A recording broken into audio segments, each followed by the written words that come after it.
말씀 속에서 함께 은혜 나누시기를 바랍니다. 힘드십니까? 어렵습니까? 어떠세요 요즘에? 우리 그래도 농사하는 분들은 조금 덜 느낄 수 있어요.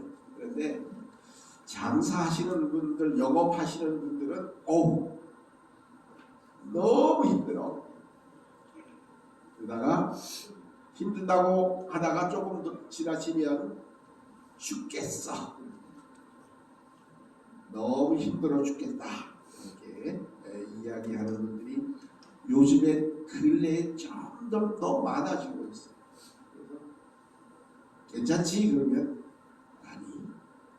그러고 보면 저희 친구들 가운데도 뭔가 일하는 사람들, 사업하는 사람들 친구들에게 물어보면 어때? 그러면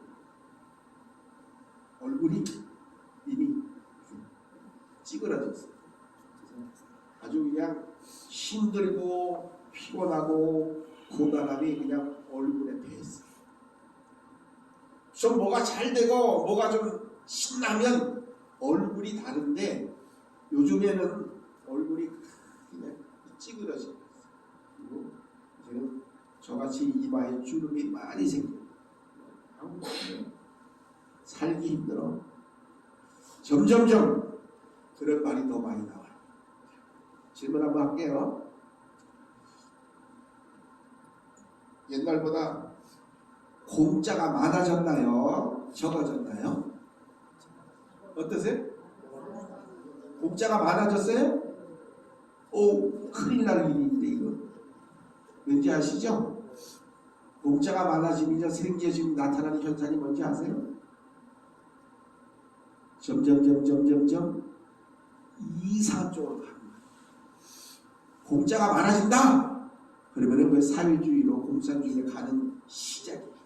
여러분 공짜 좋아하지 마세요. 근데 우리 한국 사람들 하는 얘기 가운데 공짜는 뭐더 마셔? 이게 큰 죽는 길이에요. 공짜가 죽는 길이에요. 공짜가 우리를 잘 해주는 것 같이 처음에 느껴지죠? 꽁돈 생겼대. 천만의 말씀이. 그게 빌미가 되는 거예요. 그게 시작이에요. 그게 사회주의, 공산주의의 시작이에요. 공짜 좋아하지 마세요. 많은 사람들이 힘들다고 합니다. 그래서 이제는 어디서 15만 원씩 내년부터 준대죠. 이거 꽁돈 생겼어.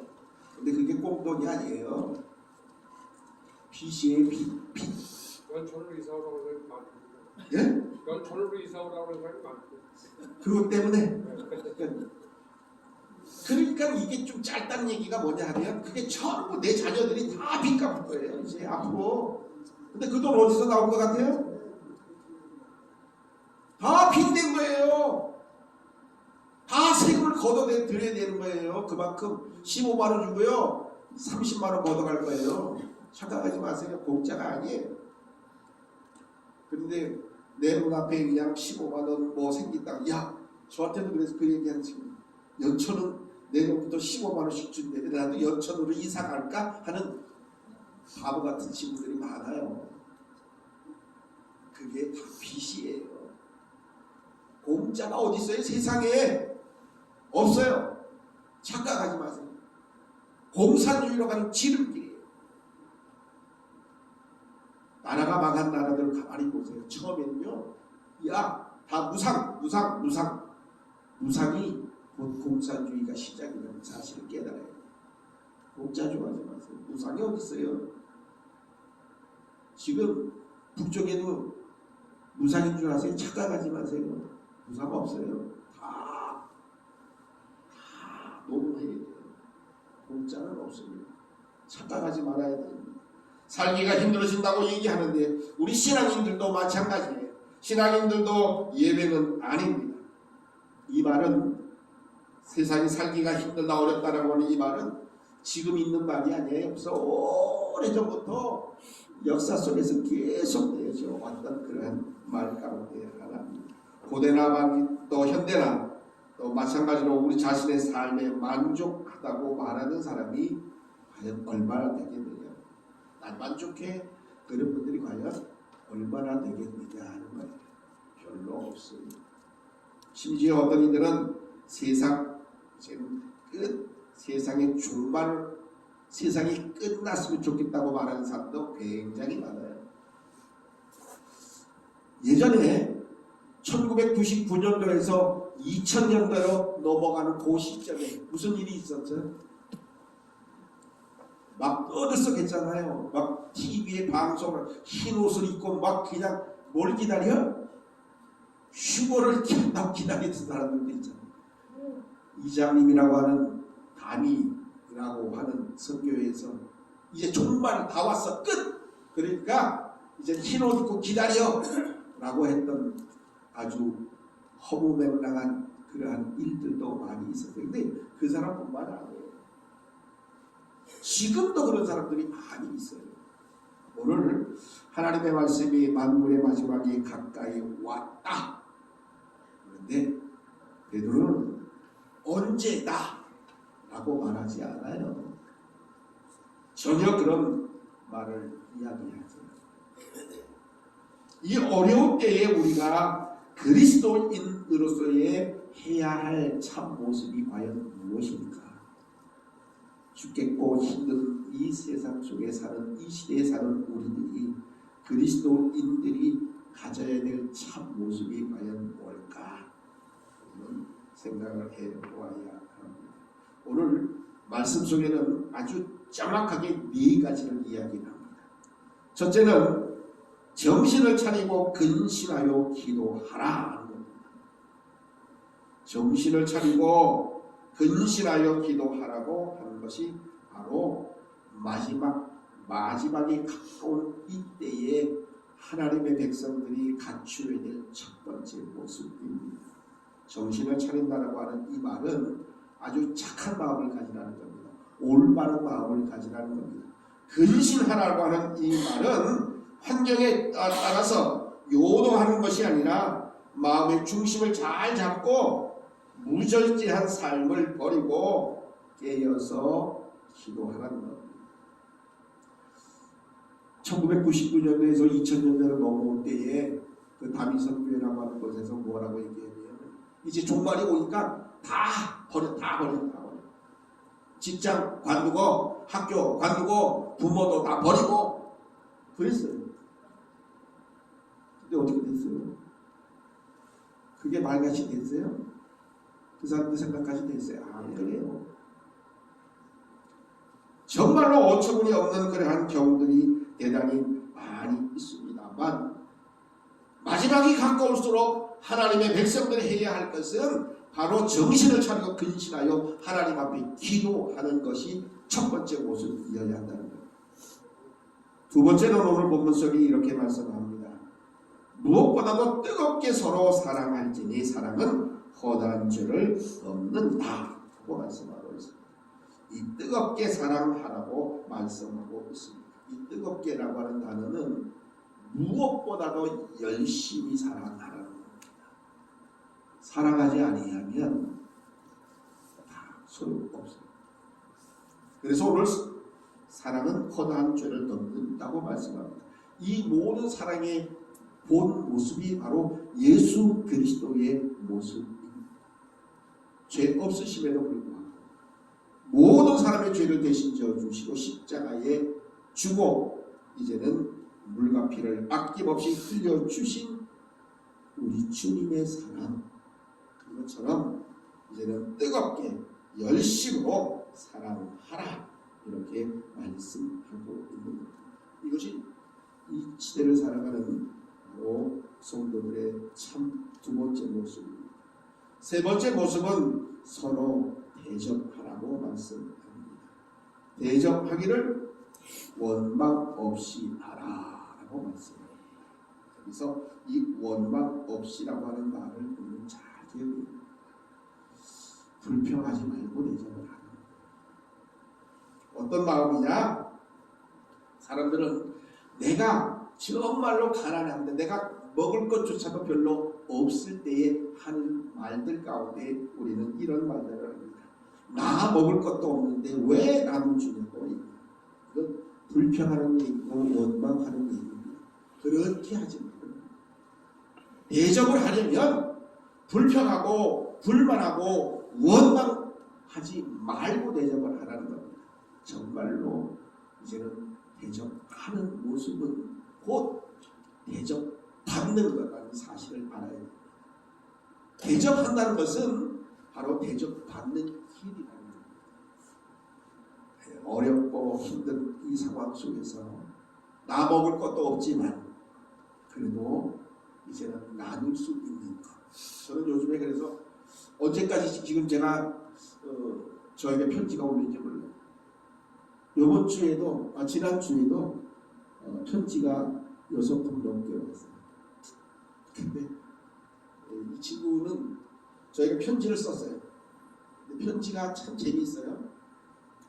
누구를 통해서 제 얘기를 원각교회 얘기를 들었다는 거예요. 그 누구는 누굴까요? 그 누구는 같은 교도소에 있는 사람이에요. 근데 그 사람을 통해서 제 얘기를 듣고 또 저의 주소를 어떻게 알아가지고 편지가 또 그런데 한 친구는 아주 편지에다가 구구절절히 자기의 사정을 2장씩이나 써가지고 저에게 편지가 왔어요. 그런데 제일 끝에 쓰여지는 게 딱 한 줄 있어요. 뭐 같아요? 뭘까요?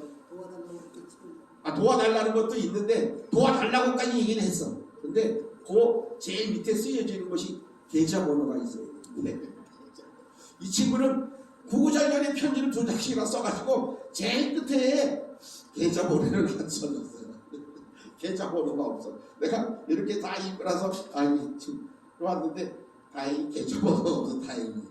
그래가지고 한 친구는 계좌번호가 없는 통에 보내죠.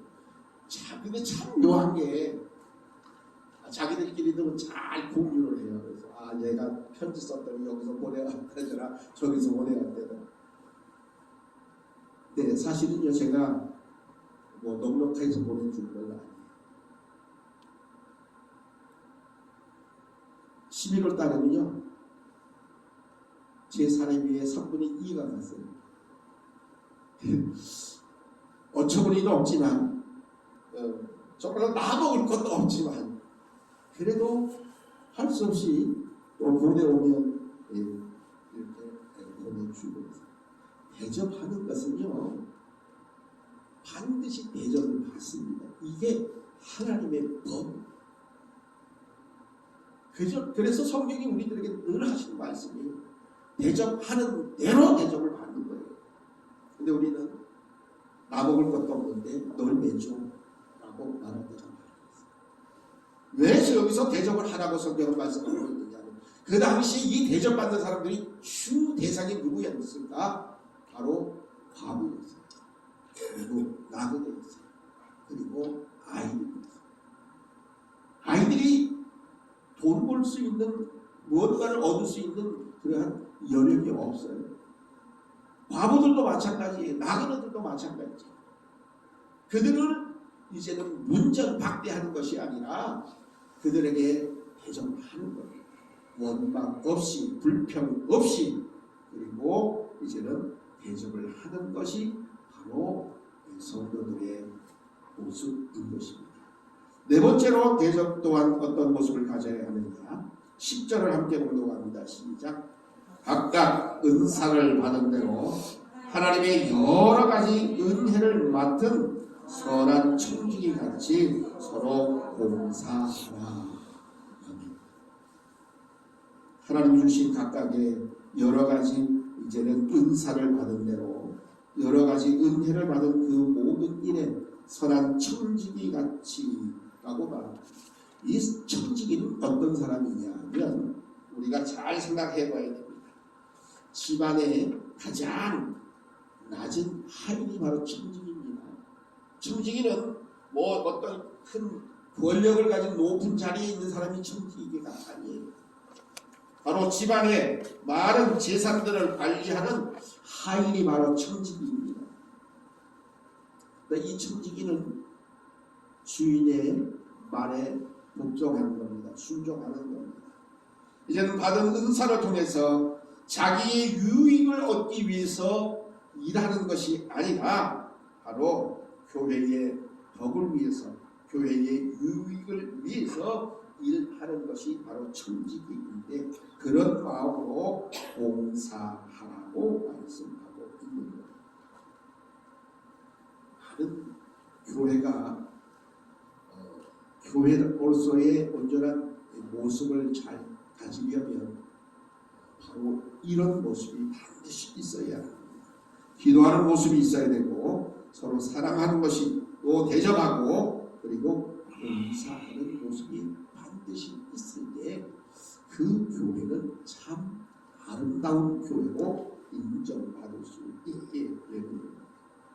베드로는 오늘 본문 속에서 마지막 날이 언제인지 계수를 하거나 그때에 이제는 얼마나 무서운지를 전혀 말씀하고 있지 않습니다.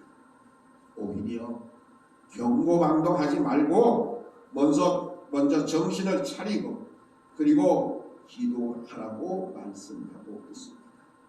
그리고 더 나아가서 뜨겁게 서로 사랑하고 서로 원망 없이 서로 대접하고 청지기 같이 서로 봉사하는 것, 이것이 이 시대를 살아가는 하나님의 백성들의 참 모습입니다. 이 모습이 만약에 없다 그러면 그것은 하나님의 백성의 모습이 아니고 또 하나님의 교회의 모습도 아니라는 사실. 점점점 힘들어지고 어려워질 때에 우리가 갖춰야 될 참 모습은 하나님 앞에 기도하는 겁니다. 그리고 더 나아가서 더욱더 뜨겁게 사랑하는 것이고 서로 원망 없이 대접하는 것이고 청지기같이 이제는 봉사하는 길이라는 사실. 이 일을 잘 감당하는 개인이나 이 일을 잘 감당하는 교회, 바로 진정한 그리스도인의 모습을 보여주고 있는 겁니다. 어려운 때일수록 옆에 있는 하나님의 사람들에게 손을 붙잡아주고 서로 격려하고 서로 사랑하고 서로 또한 대접하고 서로 봉사하는 삶을 사는 이 모습이 참 그리스도인의 모습임을 다시 한번 분명히 기억하시고, 하나님의 백성으로 하나님의 일을 잘 감당하는, 그리고 진실로 하나님 앞에 잘했다고 칭찬 듣는 우리 모든 원당의 주님의 백성들 되시기를 간절히 바랍니다.